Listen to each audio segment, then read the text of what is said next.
السلام علیکم ورحمۃ اللہ وبرکاتہ۔ اللہ کے اسماء و صفات کے آج کے سیشن میں آپ سب کو اہلاً و سہلاً و مرحبا۔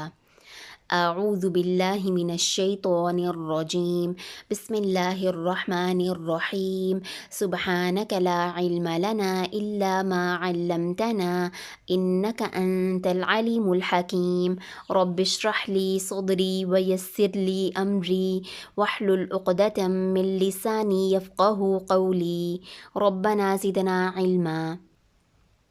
اللہ کے اچھے اچھے ناموں میں سے آج ہم پڑھیں گے البدیع۔ اس کا مطلب ہے نئے سرے سے پیدا کرنے والا، یعنی بغیر مثال کے پیدا کرنے والا، ایجاد کرنے والا۔ سورۃ الانعام میں اللہ تعالیٰ کا فرمان ہے آسمان و زمین کو نئے سرے سے پیدا کرنے والا ہے۔ کیسے ہو سکتی ہے اس کے لیے اولاد اور نہیں اس کی کوئی بیوی، اور اس نے ہر چیز کو پیدا کیا اور ہر چیز کا جاننے والا ہے۔ اللہ تعالیٰ نئے سرے سے پیدا کرنے والا ہے بغیر کسی مثال کے۔ اللہ سبحانہ و تعالیٰ کی عظیم قدرت ہے کہ اس نے اتنی بڑی کائنات میں ایک ایک مخلوق کو نئے سرے سے پیدا کیا، یعنی کہ ایجاد کیا۔ اسی طرح سے کائنات کی جتنی بھی خوبصورتیاں ہیں ان سب کو بھی اللہ تعالیٰ ایجاد کرتے ہیں۔ اللہ کی البدیع کی صفت کو جاننے کے لیے ہمیں غور و فکر کرنا ہوگا اللہ کی مخلوقات پر، عالم علوی یعنی اوپر کی دنیا میں، اور عالم سفلی یعنی نیچے کی دنیا میں۔ عالم علوی کی بات کریں تو اس میں ہمیں بہت بڑی کائنات نظر آتی ہے۔ اس کائنات میں خلا ہے، اس کے اندر اجرام فلکی ہیں، جیسے کہ سیلیسٹیل باڈیز ہیں جن کے سائز مختلف ہیں، جن کی شکل و صورت مختلف ہے، کچھ گول ہیں، کچھ بیضوی شکل کے ہیں، کچھ جو ہیں روشنی دیتے ہیں، کچھ بغیر روشنی کے ہیں۔ تو اتنی بڑی کائنات کو اللہ تعالیٰ نے بغیر کسی مثال کے پیدا کیا، اور اتنی مختلف اس کے اندر اجرام فلکی جو رکھے وہ بھی بالکل مختلف ہیں۔ اسی طرح سے ان کے درمیان میں فاصلہ مختلف ہے، یہ کیا کر رہے ہیں، مسلسل حرکت میں ہیں مختلف فاصلے کے ساتھ۔ تو یہ ساری ایجادات اللہ تعالیٰ کی کردہ ہیں۔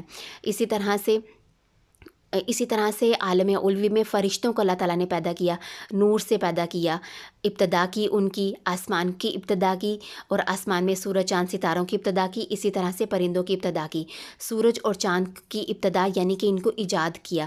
سورج کو صرف پیدا کر کے چھوڑ نہیں دیا بلکہ اس کی ڈیوٹی لگا رکھی ہے، اس کو اس کے کرنے کے کام بتا رکھے ہیں۔ پھر سورج کی وجہ سے روشنی اور اندھیرا ہوتا ہے، روشنی اور اندھیرا ان دونوں کی ایجاد بھی اللہ تعالیٰ نے ہی کی۔ اگر صرف روشنی ہی ہوتی تو ہمیں کیسے پتہ چلتا اندھیرا بھی کوئی چیز ہے؟ اسی طرح سے اگر اندھیرا ہوتا تو ہمیں کیسے معلوم ہوتا روشنی بھی کوئی چیز ہے؟ تو یہ اللہ تعالیٰ نے ابتدا کی اور اسی طرح سے ہمیں دکھا دیا۔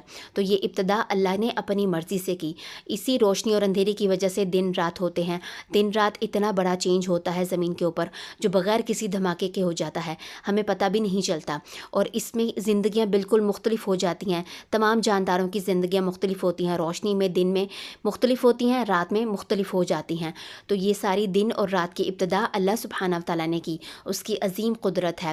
آسمان میں بادلوں کی ابتدا کی، پرندوں کی ابتدا کی، ان کو مختلف شکل و صورت دے کر، بادلوں کو، پانی کو بخارات کی شکل دے کر بادل بنا دیے، اور اسی طرح سے پرندوں کو مختلف بنایا۔ پرندوں کی تعداد اتنی زیادہ ہے جن کو گنا بھی نہیں جا سکتا۔ ہر انسان زمین پر جو اس وقت موجود ہیں وہ سب اگر پرندوں کو ڈیوائیڈ کر لیں تو بھی پرندے جو ہیں وہ اتنے زیادہ ہیں، ایک علاقے کے پرندوں کو گننا مشکل ہے، تو پوری زمین کے اوپر پرندوں کو گننا کتنا مشکل ہو جائے گا۔ اور ہر پرندے کی اللہ تعالیٰ ایجاد کرتے ہیں، نئے سرے سے پیدا کرتے ہیں۔ اللہ تعالیٰ نے مختلف نسلیں بنائی، مختلف شکل و صورت بنائی، ان کی شکل و صورت کی ابتدا کی، ان کے چونچ کی، ان کے جسم کی، ان کے ٹانگوں کی، ان کے گوشت کی، ان کی ہڈیوں کی، ان کی آنکھوں کی ابتدا کی، پھر اسی طرح سے ان کے انڈوں کی ابتدا کی۔ اور جتنی بھی نسلیں ہیں، ہر نسل کے اندر ہر چیز کو کاپی نہیں کیا جاتا بلکہ ہر چیز نئی جان ہے، نئی جان کو اللہ تعالیٰ نئے سرے سے پیدا کرتے ہیں۔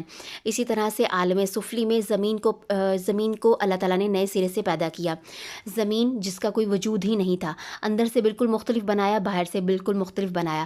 زمین اندر سے آگ کا گولا ہے، ایسا آگ کا گولا ہے، اس کا درجہ حرارت اتنا زیادہ ہے کہ سورج کی سطح کے قریب پہنچ جائے، سورج کی سطح کا جتنا درجہ حرارت ہے۔ تو ہمیں معلوم بھی نہیں چلتا زمین کے اوپر رہتے ہوئے، زمین کے اوپر کی مخلوقات بالکل مختلف ہیں، ان سب کی بھی اللہ تعالیٰ نے ابتدا کی، جیسے کہ مٹی، پانی، صحرا، نباتات، جمادات، انسان اور حیوانات، اسی طرح سے جنات۔ سورۃ البقرہ میں اللہ تعالیٰ کا فرمان ہے وہ وہی ہے جس نے تمہارے لیے بنایا جو کچھ زمین میں ہے، آسمان کی طرف پھر متوجہ ہوا اور 7 آسمان بنا دیے، اور وہ ہر چیز کا جاننے والا ہے۔ یعنی اللہ سبحانہ وتعالیٰ نے ہر چیز زمین کے اوپر کس کے لیے بنائی ہے؟ ہمارے لیے بنائی ہے۔